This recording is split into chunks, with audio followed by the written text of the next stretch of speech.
21대 총선 화제의 당선인을 만나보는 슬기로운 국회 생활입니다. 미래통합당 서울 송파갑 김웅 당선인이 제 옆에 나와 계십니다. 안녕하세요. 예, 안녕하십니까. 조금 전에 네. 민주당 원내대표 21대 국회 국회에서 오며 가며 예. 자주 보게 될 분일 텐데 네. 당선이 1차 투표에서 김태년 예. 당선인이 당선이 됐습니다. 예, 방금 저도 예, 들었습니다. 내일은 이제 통합당 이제 원내대표, 원내사령탑도 경선을 할 텐데 예. 어떻게 보셨습니까? 일단 저 김태년 당선자는 저 고등학교 5년 선배이시고 아, 네. 예, 평소 자주 좀 접했던 분이십니다. 오랫동안 이렇게 빈민운동, 서민들을 위해서 정치를 해오신 분이고 네. 그리고 원칙과 소신이 확실하신 분이라서 그런 원칙과 소신이 잘 활용만 된다면 여야 간에 아마 좋은 그런 케미를 이루지 않을까 네. 그렇게 생각하고 있습니다. 20대 국회 후반기에 워낙 여야 간의 격돌 그런 냉전 상태가 이어졌기 때문에 21대 국회 시작하는 상황에서 네. 김웅 당선인 정치 신인의 이런 어떤 덕담 네. 굉장히 좀 기대감을 갖게 합니다. 네. 선배님이시라. 예. 본격적으로 그러면요, 김웅 당선인에 관련된 질문을 드리도록 하겠습니다. 네. 이른바 추미애 장관의 네. 검찰 개혁에서부터 거기에 반기를 들었고요. 네. 그리고 검사로서의 옷을 벗었습니다. 네. 그리고 새로운 보수당의 첫 인재로 영입됐고, 그리고 미래통합당으로 합당을 하면서 소속이 바뀌었고요. 예. 강남 3구 송파갑의 예. 공천을 받아서 낙승을 예상했지만 또 신승을 했습니다. 네. 몇 개월 동안 정말 많은 변화가 있었습니다. 본인이 이 지난 몇 개월을 평가를 스스로 하신다면 어떻습니까? 한 1월 13일 날 그 수사권 조정안이 통과가 되고 그때부터 그 다음 날 제가 이제 바로 사직을 했고요. 그리고 나서 한 설 명절이 지나고 나서 정치를 해야겠다라고 생각을 했습니다. 그리고 나서부터 2월 초부터 지금까지 사이에 제나 제 주변에 일어났던 변화 같은 걸 보면서 예. 뭔가 지금 우리 보수 정당의 변화가 필요한 상황 아닌가. 그 상황에서 제가 무슨 역할을 해야 되기 때문에 또 이런 급작스러운 변화를 갖는 건 아닌가. 네. 그런 식으로 좀 생각을 하고 있습니다. 당선 이후에 축하 인사 많이 받으셨죠? 네. 여러 메시지들, 여러 인사들 많이 받으셨을 텐데 네. 지금 되돌아보면 가장 기억에 남는 메시지가 있었다면 어떤 게 있었을까요? 일단 저희가 이제 생각했던 거하고 달리 저희 지역에 계신 어른들이 늘 저 손을 잡고 이야기해 주셨던 말씀 뭐냐면 좀 어려운 우리 서민들한테 희망을 좀 달라라는 그런 이야기를 많이 하신 것 같아요. 네. 그래서 열심히 일해서 우리에게도 희망을 달라 그런 이야기를 많이 하셨는데 거기에 대해서 되게 깊은 책임감을 느끼고 있습니다. 과거에들 보면 이 제도권 정치 안에서 초선 의원이 돌파할 수 있는 벽이랄까요? 그런 네. 한계가 그동안에는 뚜렷하고 굉장히 명확했습니다. 그런데 네. 이번에는 통합당을 보면요. 지역구 84석 가운데 네. 초선 의원이 41석, 네. 그리고 재선까지 합치면 70%를 넘는 네.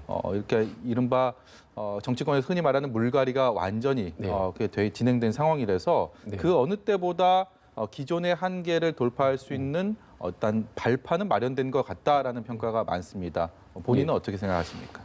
일단 저희 당은 어떻게 보면은 강제 다이어트를 한 네. 셈이라고 생각을 합니다. 여기에서 근육을 쌓고 또 건강을 회복할 수 있도록 충분히 운동을 하는 그런 형태로 당을 운영하면 저희 당에도 지금 국민 여러분의 성원이 다시 찾아올 거라고 생각하고 있습니다. 네. 그러니까 말씀드렸듯이 저희 당 같은 경우에 이제 기존에 사실은 꼰대 이미지가 좀 있었지 않습니까? 예. 그리고 위계 질서가 강하다 네. 이런 게 있었는데 그게 이제 더 이상 국민들에게는 권위나 신뢰로 다가가지 않는다라는 것을 분명히 드러난 것 같습니다. 그래서 초선 의원들뿐만 아니라 다선 의원들께서도 당의 변화에 대해서는 충분히 공감을 하시는 것 같습니다. 그래서 기대를 좀 해주시면 예.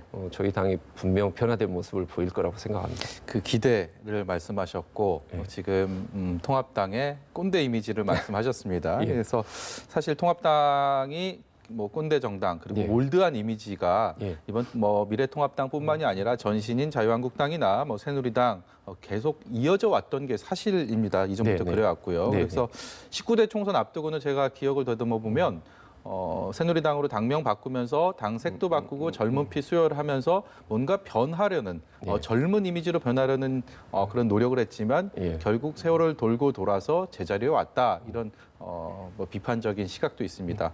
변화를 기대하신다고 말씀하셨는데 본인은 그 변화에 어떤 기대감을 국민들에게 안겨주기 위해서 어떤 노력들을 하실 계획이십니까? 일단 그 전에 했던 변화라는 건 제가 보기에는 그냥 화장술이라고 생각합니다. 예, 이제 뭐 화장을 폄훼하는 것은 아니지만 예.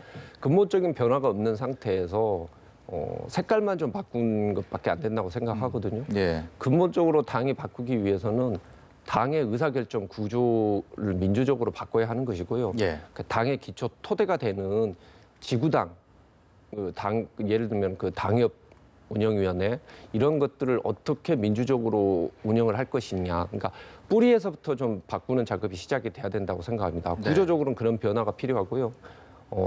내용적으로 있었을 때는 정당이라는 것은 결국 그 국민들에게 뭔가 정책과 대안을 제시를 하는 게 가장 중요한 것 같습니다. 근데 저희가 사실은 뭐 예를 들면은 정부가 잘못됐기 때문에 우리를 찍어달라 뭐 이 정도에 그친 것이 아닌가 생각을 하고 있습니다. 네. 그래서 이제 중요한 것은 국민들에게 우리는 어떤 식으로 나라를 한번 바꿔보겠습니다라는 그런 정책과 대안을 준비하는 게 두 번째로 중요하다고 생각합니다. 네. 그 지금 초재선 주축으로 미래통합당에서 개혁 모임을 결성한다는 소식을 들었습니다. 여기에 주축 멤버로 합류를 하실 거다라는 얘기도 들었는데요. 이게 과거에 이른바 남원정의 쇄신파라고 있지 않았습니까? 뭐 네, 그런 느낌을 저는 받았습니다. 이 어떤 모임이고 어떤 활동을 하게 될 것 같습니까? 일단은 뭐 이 모임이 그 어떤 실체가 완전히 갖춰진 건 아닙니다. 네. 그리고 계속 변화를 할 거라고 생각합니다. 모여서 이게 일종의 정치적 목소리를 내는 당 내에서 어떤 그 힘을 내는 그런 기구가 될 것인지 네. 그게 아니면 정책과 연구를 중심으로 돌아가게 될 것인지 그 부분은 뭐 사실은 진행 경과에 따라서 좀 달라질 거라고 생각을 하는데요. 예. 확실한 것은 분명히 변화를 제시하고 그 방향을 제시하는 그룹이 당 내에서 주도권을 잡지 않을까. 그 개혁 모임이 만약에 그 부분을 제시를 한다고 하면은 당내에서 매우 중요한 역할을 할 수 있을 것이라고 그렇게 기대하고 예. 있습니다. 내일 이제 주호영, 예, 권영세 예. 두 21대 당선인들이 예. 통합당의 원내사령탑을 놓고 예. 격돌을 하게 됩니다. 지금 네. 총선 참패한 이후에 통합당이 당을 추스릴 선장이 없어서 네. 굉장히 뭐 신음하고 있습니다. 이른바 네. 김종인 비대위 고심 예. 끝에 꺼낸 카드인데 예. 이게 뭐 순항을 할지 여부도 굉장히 비판적인 시각이 많습니다. 당선인은 어떻게 생각을 하십니까? 일장일단이 있다고 생각을 합니다. 저 같은 경우는 뭐 비대위도 충분히 필요하다라고 하는 그런 입장인 게 근본적인 개혁을 위해서는 기존의 방식이 좀 한계가 있지 않느냐 이렇게 생각을 하고 있는데 어느 방식이 되든지 간에 지금 저희 당은 제가 봤을 때 변화를 위한 그런 충분한 그런 동의는 쌓이고 있다고 생각을 합니다. 네. 그래서 어느 방향이 되든지 결국 저는 그 당원 입장에서 열심히 어느 방향이 됐든지 최선을 다해서 도울 그럴 생각이고요. 예. 결국 중요한 것은 예전과 같은 방식으로 즉 이제는 제 생각에는 선장을 바꾸는 게 중요한 게 아니고 배를 뜯어 고치는 게 중요하다고 생각합니다. 시스템 자체를 바꿔야 그렇죠. 된다. 예. 예. 선장이 아무리 뛰어나도 이 배가 기본적으로 바다를 건널 수 없는 배면 선장 뭐 100번 갈아봐야 소용이 없는 거 아니겠습니까? 지금은 제가 생각했을 때는 우리가 타고 있던 배를 한번 다 뜯어내고 또 그것도 버리고 다시 한번 조립을 하겠다라는 그런 각오가 좀 필요하다고 생각합니다. 네. 7월 달에 이제 출범 예정인 공수처 네. 이게 다시 또 이 생성 과정에서도 여야 간의 찬반이 극명하게 네. 엇갈렸고요. 이념 갈등도 굉장히 심화됐던 부분입니다. 이 세부 조항도 아직 남아 있고 그리고 공수처장을 누가 맡을지도 아직 뭐 논의가 필요한 상황인데요. 진통이 예상됩니다. 네. 이게 국민들이 21대 국회 개원하고 문 열고 정말 초반기에 여야가 또 격돌하는 포인트가 되지 않을까 우려를 하고 있습니다. 여기에 대해서 김웅 선생님 어떤 생각하고 계십니까? 일단 저는 그 뭐 여러 차례 공수처의 필요성과 설치의 필요성에 대해서는 계속 그 공감을 해왔던 사람이고요. 근데 지금 이 공수처 법안은 최근에 그 최장집 교수님이 이런 이야기를 했습니다. 이 법안은 대통령을 전제정으로 몰고 갈 우려가 있는 그런 법안이다라고 이야기를 하고 있습니다. 그 말은 뭐냐면 대통령이 공수처장과 공수처 검사의 그 임명권을 사실상 장악하는 그런 형태인 겁니다. 예. 만약에 좋은 대통령이면 문제가 없겠지만 만약에 나쁜 대통령이라고 하면은 공수처를 이용해서 이른바 대통령이 친위대를 만들 수가 있는 것입니다. 예. 그 점 때문에 최장식 교수님이 그 전제정으로 가는 그 도구가 될 수도 있다고 비판을 하고 있습니다. 그 비판에 대해서는 신중하게 저희가 받아들여야 될 것 같고 기왕 국민들이 좋은 뜻에서 이렇게 모아서 총의를 모아서 지금 이른바 만들어 놓은 조직 아니겠습니까? 정말로 나라를 위하고 그다음에 맑은 그런 공직사회를 만들기 위해서라면 그 최장식 교수님이 지적하고 있는 그런 부분들에 대한 보완책은 반드시 필요하다고 생각합니다. 예, 지금 말씀 중에도 화면을 통해서 검찰 뭐 깃발과 검찰 서울 고등검찰청, 대검찰청 영상이 나왔습니다. 이게 지금 얼마 전까지 검찰에 몸을 담으셨기 때문에 이 질문을 좀 해보려고 합니다. 검찰 중립 여부를 놓고 진영 간 대립구도 역시 극심합니다. 네. 요즘 서초동 쪽 지나가다 보면 네, 그 검찰청사 앞에 그 플래카드가 정말 많이 있더라고요. 네, 이게 맞습니다. 객관적인 답변을 제가 요구하는 게 어폐가 좀 있을 것 같은 생각은 드는데 네. 그래도 최대한 객관적으로 네. 어떻게 이 검찰의 중립성을 놓고 풀어가야 된다고 생각하시는지요? 일단 두 가지를 말씀드리고 싶습니다. 첫 번째는 검찰의 중립성은 그 인사의 중립성에서 나오는 것입니다. 그러니까 검찰 인사의 중립성을 확보할 수 있는 방안을 첫 번째 마련하는 게 중요하고요. 예. 장기적으로는 지금 우리나라는 형사사법에 대해로 가지고 대한민국의 모든 분쟁과 그런 문제점들을 해결하려고 하는 그런 경향이 있습니다. 그러다 보니 당연히 검찰의 힘이 쏠리게 되는 거거든요. 예.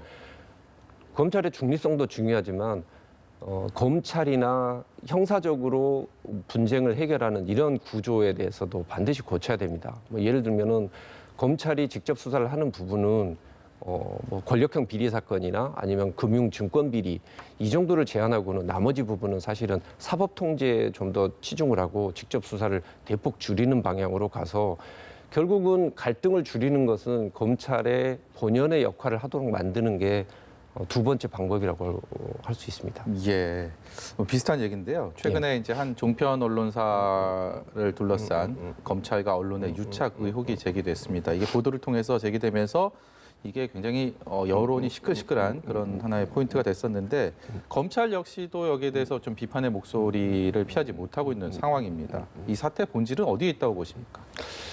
일단 그 사건은 지금 정확하게 밝혀진 게 아직 없는 상태인 것이고 뭐 일간에서는 그게 이제 검언 유착이 아니고 정언 유착으로 오히려 반대 프레임으로 보고 있는 경우도 있습니다. 예. 그래서 그 부분은 지금 제가 정확하게 아직 그 수사가 이루어지지 않았기 때문에 뭐라고 말씀드리기 어려운 것 같습니다. 근데 중요한 건 검찰의 이 수사에 의해서 나라가 너무 많이 좌우된다는 것이죠. 그러니까 그런 부분들이 결국은 저희가 이제 처음에 금태섭 의원이 예를 들어서 그 수사권 조정 법안을 냈을 때 검찰이 직접 수사를 줄이고 오히려 사법 통제를 강화시키자 예. 이 방향으로 계속 주장을 해왔지 않습니까? 그리고 여야 간에 어느 정도 그 정도는 합의가 어느 정도 이루어진 상태였습니다. 근데 갑자기 그거와 정반대 방향으로 가면서 오히려 이 검찰의 수사와 그 수사에 대한 공정성 시비 부분이 오히려 점점 더 커진 것이죠. 근데 검찰이 직접 수사를 하고 수사를 개시하고 인지를 해서 진행한다고 하면은 거기에 언론의 관심과 국민의 관심은 지속적으로 붙을 수밖에 없는 것입니다. 네. 그런 구조가 기본적으로 해소가 되지 않으면 그리고 지금 수사권 조정 방향이 그런 문제점을 오히려 더 강화시키고 촉진시켰다라는 그런 면들에 대해서 인식이 제대로 이루어지지 않으면 이런 일은 계속 반복될 수밖에 없다고 생각합니다. 예. 마지막 질문을 드리도록 하겠습니다. 김웅 당선인이 예. 꿈꾸는 네. 국회는 무엇입니까? 일단 저희는 국회에 가서 그러니까 궁극적으로 대한민국의 모든 갈등과 분쟁은 국회에서 해소가 돼야 된다고 생각을 합니다. 그 전에 보면 국회는 늘 어떤 문제가 생기면 그걸 가지고 고발장을 가서 제출을 하면서 그리고 나서 검찰을 항상 욕하는 네. 그런 구조로 갔었는데 그게 아니고 이제는 국회 안에서 문제를 해결하고 국회 안에서 갈등을 해소할 수 있는 그런 구조로 만들어내는 게 21대 국회가 정말 꼭 풀어야 될 숙제가 아닌가 그렇게 생각하고 있습니다. 4년 뒤에는 어떤 국회의원으로 기억되고 싶으십니까? 저는 뭐 제 개인적으로 좀 품격 있는 또라이로 기억되고 싶습니다. 예. 제가 말씀을 이렇게 옆에서 나누는 시간 동안 정말 신선하고 새로운 기운을 가득 얻었습니다. 이런 기운을 21대 국회에서도 우리 여의도 정치에 대해서 많이 실망한 국민들에게 새로운 기운을 불어넣을 수 있도록 많은 노력해 주실 것을 부탁드리겠습니다. 감사합니다. 예, 고맙습니다. 네.